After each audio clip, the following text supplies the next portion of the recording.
In today's video, I am going to build from scratch a brand new remote start plug and play for a manual transmission. So I just got a perfect opportunity from another customer of mine who wants to get one built for a 14 Toyota Corolla push to start, and he wants to also add the carlink smartphone controller and 3-lock activation with the remote start, and call later to change it to lock, unlock, lock, so that way it won't have any horn honk when he sets it off in the morning. So what I'm going to do is take my evo-one. All these harnesses we're not going to be using, because in this case we're going to be using a T-Toy T6, which is a Toy 6 T-harness, because that's what the website calls for. You go to fortin.ca because it's a Canadian company. In the drop-down tabs, you just plug in Toyota 14 Corolla push to start. And here's going to populate all your solutions. So if I was doing a standalone remote start, which is the big seller, on a auto transmission, this is the one that I would be using. In this case, I'm going to use the evo-one, because the evo-one is the only one that's capable of doing manual transmission. The evo-all, which looks like this, is a low current solution. This one cannot do what this one here can do. This one here adds high current alarm features, more programmable features, and this little loop is what makes this unit compatible with manual transmissions in a safe way, and I'll show you how that works. So I'm going to go to evo-one with the Toy 6 T-harness, regular install with T-harness. There we are. And here's going to show me how to set it up and download the proper firmware. With my evo-one plugged in to the flashlink, it's going to look like this. And again, it's going to go in there, populate the same information: Toyota, year, model, push start, install T-harness. I'm not doing alarm. It'll say load settings. It'll give you the suggested firmware.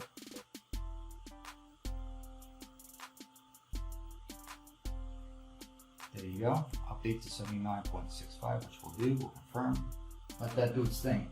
I've already went ahead and printed off all the installation guides so I can send this to my customer. However, I'll use these assignments myself, so I'm in the back building the kit with you. I know exactly what wires to connect, what to set up, what's important, what's relevant, what is not. I suggest you do the same thing. Very important when you're doing a manual transmission to leave this loop in uninterrupted, because if it's closed like it is now, that's manual transmission. If you cut it and snip it like you would on a normal automatic transmission, you're going to defeat the manual transmission mode, which is no-no. So now it's all loaded up. I'm going to set up C1, D6. So here's C1 on, D6, which is push start. It's got the little thumb there to help you out. If you assign the settings in the pass screen properly, that will do that. Hood trigger, you always want to turn that off because that can complicate installations. So that's my bypass mode. So I got my firmware and I got my basic settings all locked in. I'll verify C1, D6, all good. Actually, I'm going to turn this on to this on before start and relock after. Just my preference. Now I'm going to switch over to the remote start tab. There's a couple ways you can do this. You can drop down these tabs and open up and make the modifications here, or if you want to go to configuration, hit unit options up top, which is what I usually like to do. It's much quicker. Fortin 2 is the default setting for the carlink, which is what we want. So I'm going to leave that be.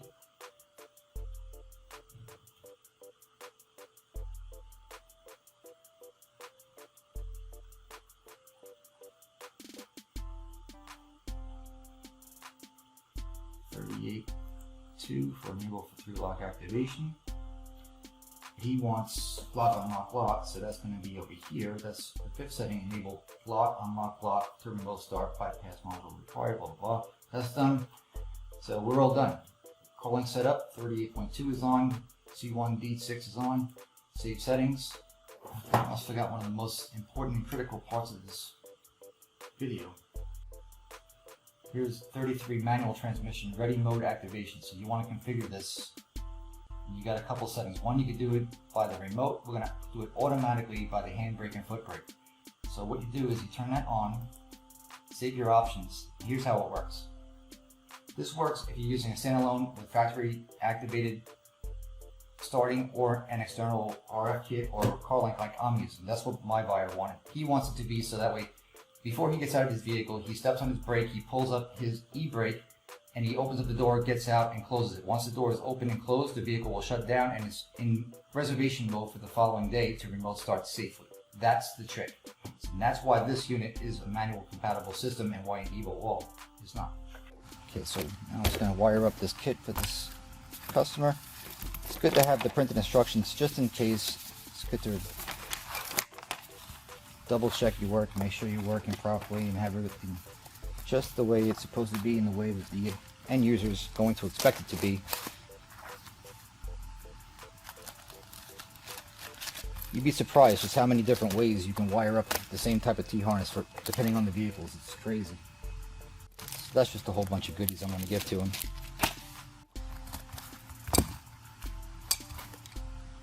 Not going to need that. And this plug, you don't need anything.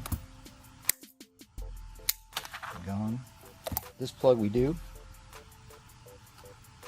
This is a push start, so the white black is going to be needed. And that's really the only wire that has to be connected in this installation, besides the clutch switch, which is right here, which is the yellow. And the yellow is coming out of the big 6-pin heavy duty harness.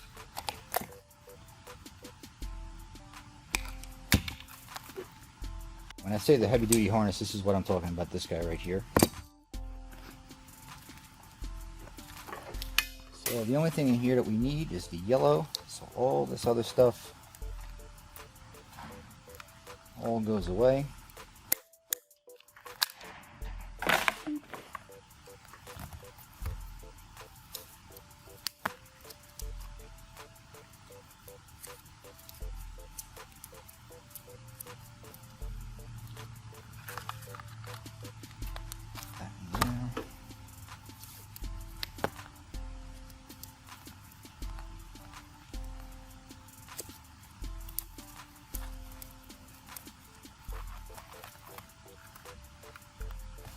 Push start wire is here.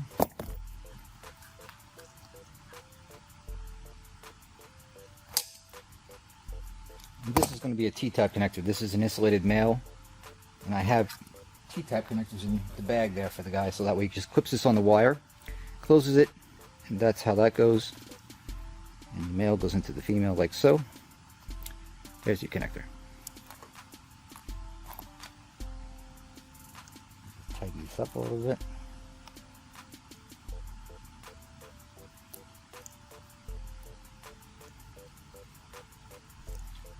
There's that.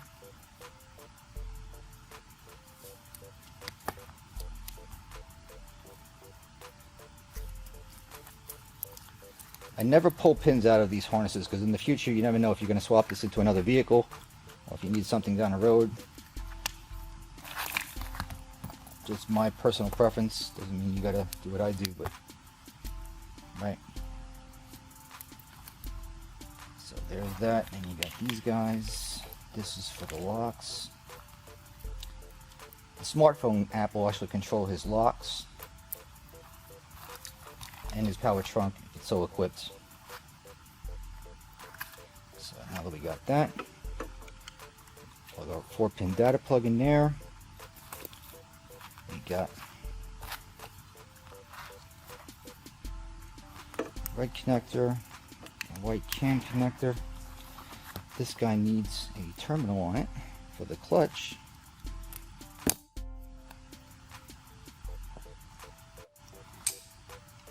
That.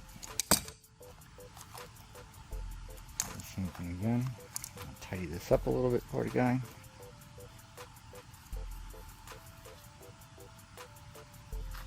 There you go. So you got that's all done. And we got the carlink we're going to install.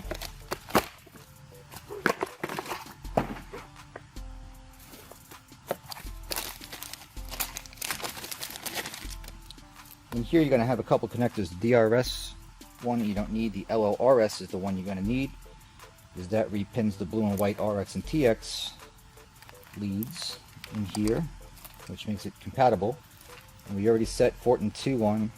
It's actually on by default in the Fortin flashlink screen, but that is the setting you need to have these kits work with the Evo systems.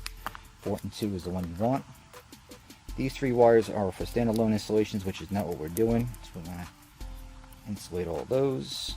This is all we need to see is right here. And the adapter goes in like so. This is going to go into your linker. And this guy, you have a couple choices of where you can put it. I go right here, like that. And that's pretty much it. Your install is, for the most part, done. So I'll leave this guy out here. The linker. And you still got plugs here if you wanted to expand and add an RF kit down the road. It would just have to be an RF kit made by Fortin, of course, because we have Fortin 2 protocols set on our flashlink manager like I showed you earlier. And that is pretty much it. This is actually a really nice T-harness. I like this one for Toy 6, man. This thing is a piece of cake, man. So there you go. There's your clutch wire, push to start wire, linker, just face it so it can see the sky. There's your T-harnesses. Use the appropriate one, whether it be A or B in your situation. It shows you right here. You're going to use A. Door lock plug. And that's pretty much it. Just plug this thing in. It's already pre-flashed, so you can hit lock, unlock, lock to start it. Now, in case this guy forgets, when he gets it, he might have thought that I forgot. So I'll put this little sticker on there for him to remind him. And there you go.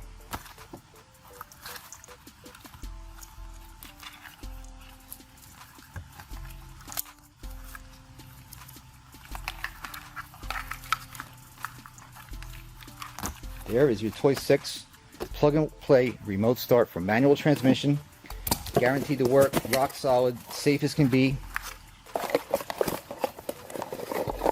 Nice and neat, minimal effort required to get this thing installed. Just follow the instructions.